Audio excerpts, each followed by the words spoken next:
Hey there. Okay, so jumping back into our Queers on Screen, queer film history, this little section is going to go from the Hays Code to the sort of gay liberation movement and the rise of the gay liberation activism that we sort of know of and benefit from today. So, first of all, how and why did the Hays Code end? There's a lot of different answers to that question. I'm going to go through them. Quickly and then in more detail. The first is that there were a couple of legal cases, antitrust and First Amendment cases, that went through that changed the economic face of how filmmaking was done. The second was that there were a lot of cool international films that were coming in that broke a lot of these Hays Code rules, and it turned out that people really liked that. So just the pure competition was the thing. Also, there were some really adventurous experimental filmmakers who were queer and alternative and did a lot to get their voices pushed through. And they could do that partially because they now had new gear that was more portable, more versatile. As the technology for film recording developed, it became a bit more democratized. And then the last reason is about television. Television just sort of changed the norms about what was possible. Okay, so diving into those a little bit deeper, antitrust and First Amendment cases. The names to know or remember is specifically United States versus Paramount Pictures. This case in 1948 was a real big antitrust case. Essentially, at that time, the studios that were making the films also owned the theaters where the films were distributed. So this is actually one of the ways that they could keep the Hays Code working, because they would make these films and then Paramount, who owned the theater facilities, would only put the films that they had sort of approved and made. Obviously, this was good for Paramount because they were making the money, not giving money to filmmakers who were international, for example, who are alternative and outside of the studio system. And turned out that was a monopoly and illegal. So the determination was that studios could no longer own theaters and control distribution this way, which made just more films be able to sort of sneak through and get shown in different houses when they were no longer owned by studios. The other case that was big was Burstein versus Wilson. This was sometimes known as the Miracle Decision because it was based on a film called The Miracle, Il Miracolo from Italy. This was a film that had nothing to do with queer sexuality. In fact, had well, it did have to do with sexuality. Basically, this was a film about a Italian woman in the current day who no, not the current day, but a while ago, who believes that she, like Mary, the Virgin Mary, has a, what is it called, a magical baby inside of her that, came from God. What is that called? Virgin birth. She believes that she's having the virgin birth, and the Catholics really didn't like this film, and so they tried to prevent it from being shown around the U.S. based on the Hays Code law, but they lost in court, and this was the first time that it was determined that films are sort of a protected form of expression under the First Amendment. So it was determined that banning this film Il Miracolo because it was sacrilegious violates the First Amendment. Thus, more things are now possible to make films about. Sort of. There were still a lot of norms managing things. So yeah, so there was a lot of pressure from international films. Here on the left is the poster for Il Miracolo, which was actually just a short showing along with La Voce Umana. So again, they didn't like this connection between this sort of sexualized actress character and the Virgin Mary, but sorry, Catholics, going forward anyway. Here's some other international films that were sort of pushing things forward at the end of the sort of Hays Code moment. Here's another German film. It's called Anders all du und dich, Different Than You and I, and a film called The Leather Boys in England that had some gay biker stuff happening. And then there was a lot of early queer lesbian Japanese film, which I always like to talk about in this particular course because I think sometimes people in the US think that the US does everything first, right, when it comes to gender liberation, and that's just sort of not the case. So in Japan, where there were other forms of controlling film, but not something like the Hays Code, the early 60s was a little flourishing of queer cinema. Here's Manji by Yasuo Masumura. If you want to screenshot these films and look at them later, go ahead.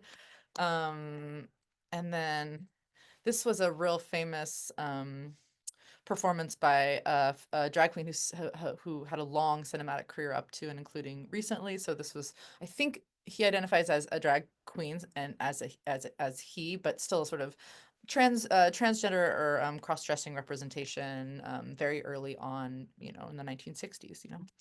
And then this was the sort of one of the big, the first mainstream queer film that was kind of like a hit in um, in Japan in 1969. It was set in Tokyo's gay underground.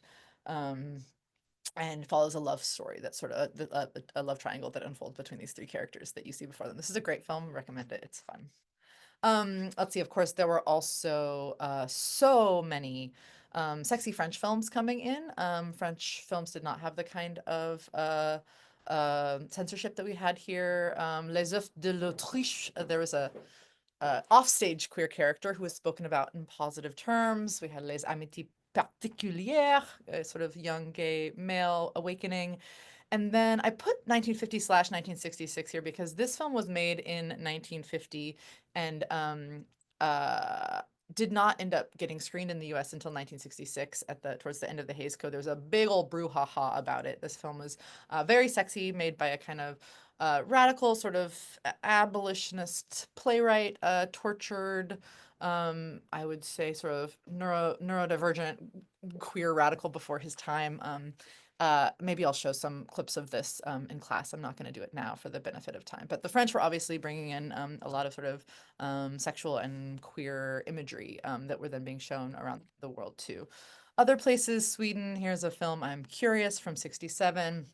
Another German film, Hunting Scenes from Bavaria, 67. The Boy and the Wind from Brazil, 1969. Again, you're welcome to go look up these films more. I've seen some of, but not all of them. These are the sort of beginnings, burblings of somewhat positive queer representation in foreign films that were then often also happening here. This is a big one. Pasolini was a huge filmmaker, alternative filmmaker. Um, this one was called Love Meetings. It was just talking to people about their love life. So, of course, they talked to some queer people. He was making what he called participatory documentaries. Again, this could happen because suddenly sound equipment was much easier to put on your shoulder in a bag and bring around and talk to people. This kind of like live action documentary freshness, kind of alongside almost journalism, was kind of developing as sound equipment, particularly, but also video equipment improved.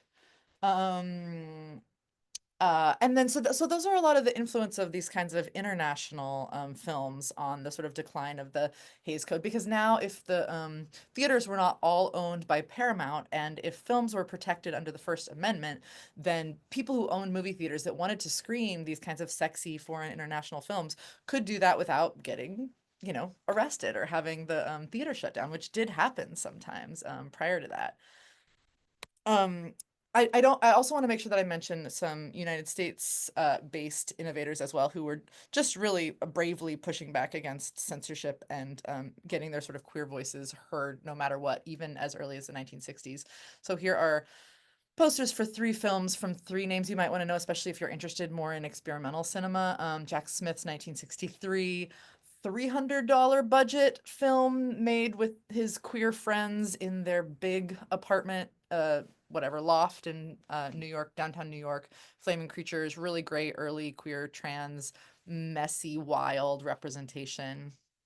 Kenneth Anger's Scorpio Rising, a year later, another queer filmmaker, sort of experimentations. And then, of course, Andy Warhol. Andy Warhol didn't identify as queer. Some people have, after the fact, perhaps tagged him as maybe an early asexual or some other sort of gray sexual scale, but was very interested in sex, sort of conceptually and artistically. This film, Blowjob, was very famous for it being a video recording of some of this man's face while he was getting a blowjob. You never see the sexual act, and you only know that because of the name of the film. It's a short film. It's a short film.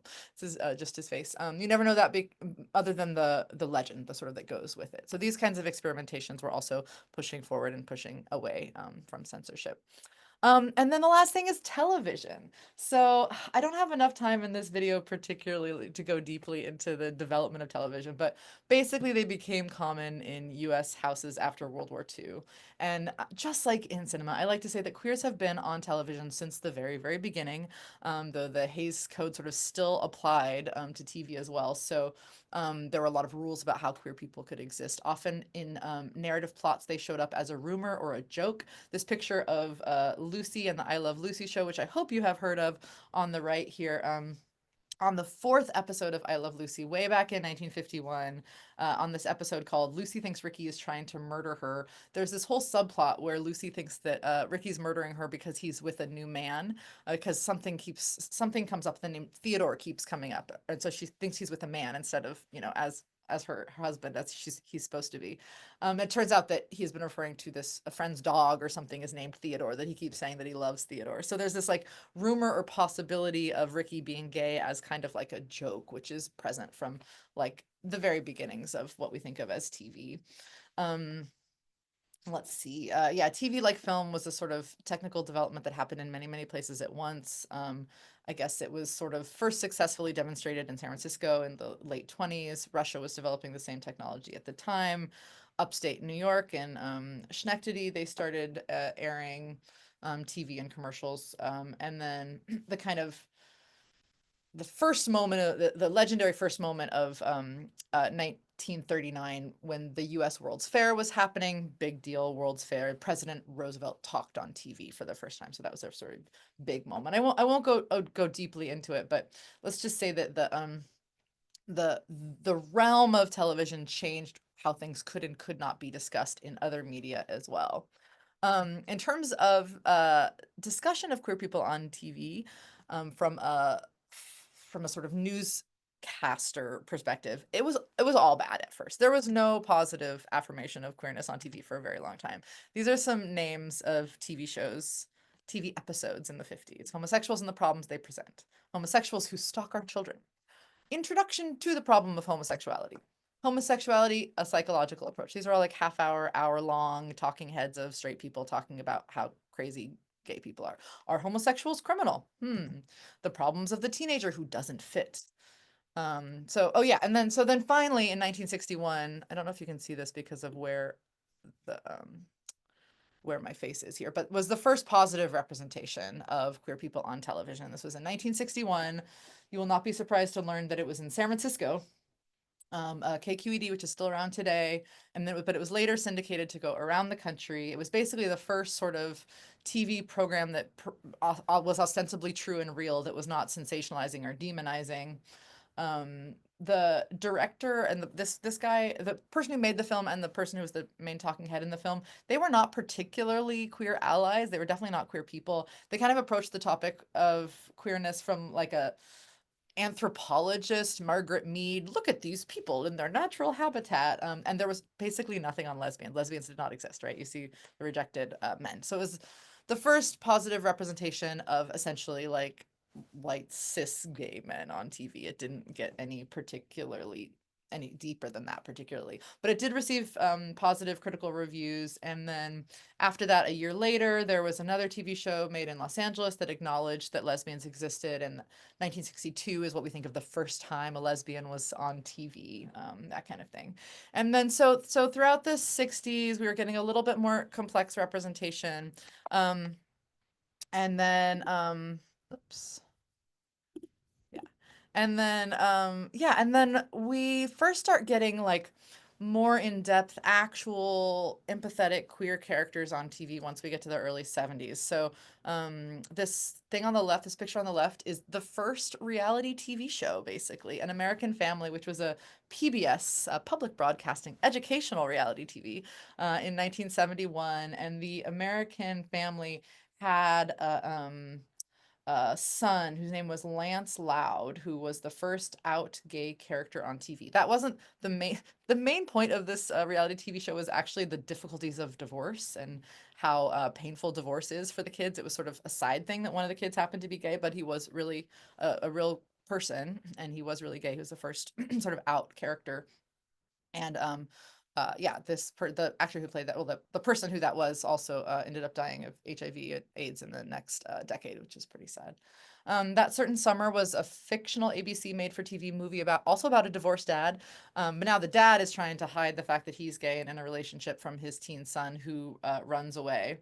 The dad character, Hal Holbrook, was a famous and well-loved actor in the American theater and sort of film world, and him deciding to play this gay dad was like considered very brave. And this was sort of the beginning of like, let's have our best actors play gay characters to show their range and how deeply they can feel the pain of being othered by society.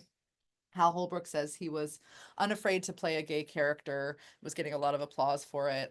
It was very well reviewed. The reviews said that this film, or this made-for-TV movie, That Certain Summer, was an example of TV finally growing up in 1972. Yeah, and also, yeah, this beginning of straight people playing queer people and getting lauded for it. And then let's see, a little bit later, we then finally start to see like more TV shows that are engaging like with real gays and lesbians on public television. This was an example of one from 1976, early on New York public television. And this is when we started to get, you know, citing actual facts about about queerness on TV. They said, you know, about 10% of the population has a homosexual experience and stays with it. This was a kind of educational effort towards the sort of gay is okay message. But other than these things that I'm showing you right now, the 50s TV, 60s, and 70s still had a lot of murderous, unethical, evil queers. So these are sort of little bright lights in an otherwise large field of essentially cultural oppression left over from the Red Scare, the Lavender Scare, and from sort of ongoing, you know, oppression and denigration of gay people by church, state, society, et cetera, et cetera. Anyway, you've noticed we've gotten to 1976, so we've missed a key element, which is the gay liberation movement. I'm gonna stop this video now and start the next one to talk a little bit about the gay liberation movement, the sort of films that it helped generate, and then the way that that moved into and developed through the sort of intense, painful crisis of the HIV and AIDS epidemic, and then evolved into what we think of as new queer cinema in the next edition. Bye-bye.